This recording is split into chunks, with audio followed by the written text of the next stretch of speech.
అడవి అంటే శాంతి కాదు, అది పరీక్షల సమూహం. శ్రీరాముడు వనవాసంలో అడుగుపెట్టిన తరువాత కథ పూర్తిగా మారిపోయింది. అదే రామాయణం పార్ట్ 3. వాలి సంహారం తరువాత సుగ్రీవుడు కిష్కింధకు రాజయ్యాడు.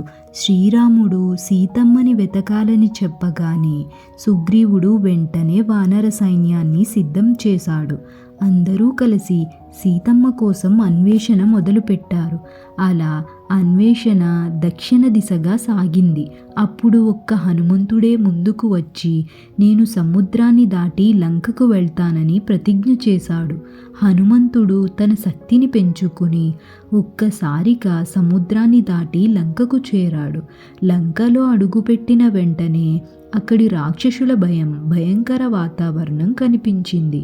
కానీ హనుమంతుడు రహస్యంగా వెళ్ళి చివరికి అశోకవనంలో సీతమ్మను చూశాడు.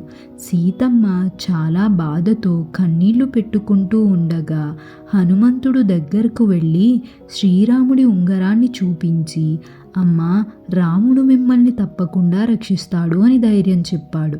సీతమ్మ కూడా ఆశతో రాముడికి ఒక సందేశాన్ని ఇచ్చింది. కానీ అక్కడితో హనుమంతుడు ఆగలేదు. ఆ లంకలోని రాక్షసులతో ఘోర యుద్ధం చేసి అనేక మందిని ఓడించాడు. రాక్షసులు కోపంతో హనుమంతుడి తోకకు నిప్పు పెట్టారు. కానీ అదే నిప్పు ఆ లంకకు శాపంగా మారింది. హనుమంతుడు లంక మొత్తం తిరిగి ఆ లంకను దహనం చేశాడు. ఆ తరువాత అతను తిరిగి శ్రీరాముడి దగ్గరకు వచ్చి సీతమ్మ ఉన్న చోటు మొత్తం వివరించాడు.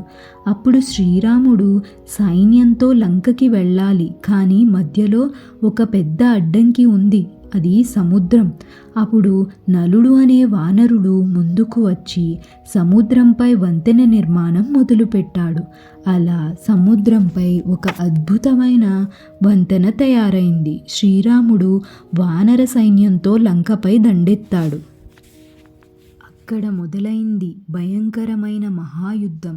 రామరావణ యుద్ధం భూమి కంపించేలా సాగింది.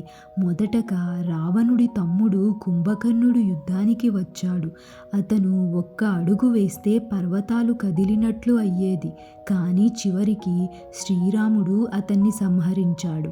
ఆ తరువాత రావణుడు కుమారుడు ఇంద్రజిత్తు యుద్ధానికి వచ్చాడు.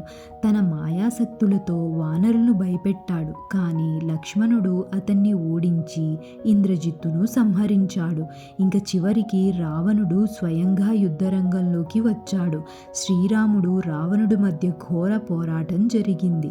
అంతిమంగా రాముడు బ్రహ్మాస్త్రాన్ని ప్రయోగించి రావణుడిని సంహరించాడు. అలా అధర్మానికి అంతం జరిగింది. సీతమ్మను విముక్తి చేశారు. కానీ ప్రజల్లో అనుమానాలు రాకుండా సీతమ్మ అగ్ని పరీక్ష చేసింది. అప్పుడు అగ్నిదేవుడు స్వయంగా ప్రత్యక్షమై సీత పవిత్రురాలు అని ప్రకటించాడు. తరువాత శ్రీరాముడు విభీషణుణ్ణి లంకకు రాజుగా చేశాడు. అంతా పూర్తయ్యాక శ్రీరాముడు సీతమ్మతో కలిసి అయోధ్యకు తిరిగి వచ్చాడు. అయోధ్య ప్రజలు ఆనందంతో దీపాలు వెలిగించి శ్రీరాముణ్ణి స్వాగతించారు. అలా రామాయణంలో మహాయుద్ధకాండ ఘట్టం విజయంగా ముగిసింది.